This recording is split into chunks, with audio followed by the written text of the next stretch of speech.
Walking through lush, green fields of sorghum, Nebraska farmer Fred Prokop treads on ground deeply scarred by weeks of drought.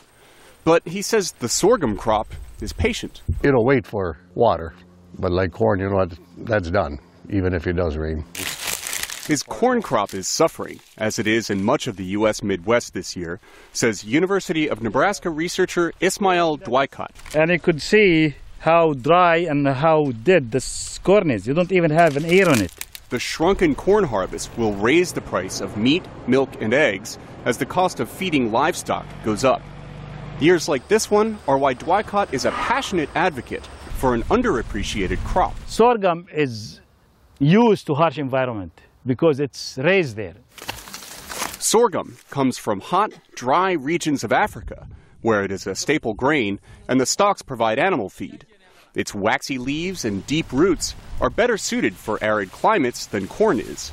And Dwicott says that's going to be increasingly important. I think maybe this is the first year we have real drought in Nebraska, but I think more of it's to come. More droughts are expected worldwide this century as climate change warms the planet.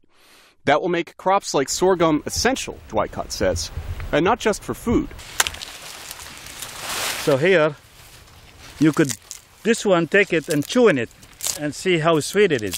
That's like sugar cane. That sweet sugar can be turned into ethanol fuel. Today, ethanol plants consume at least a quarter of the U.S. corn crop.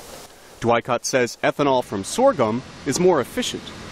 But for now, there are fewer customers for sorghum. Farmer Fred Prokop says only one nearby grain elevator will buy his sorghum, which farmers call Milo. Well, at the elevator, they like corn better than Milo. There's a better market for corn than Milo. But Prokop says this drought-hardy crop may find more fans if the dry weather stretches on. So I was wondering if you shouldn't plant more Milo next year.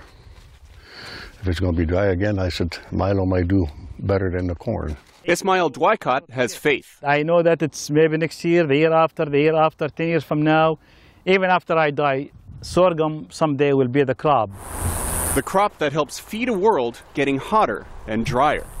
Steve Baragona, VOA News, Lincoln, Nebraska.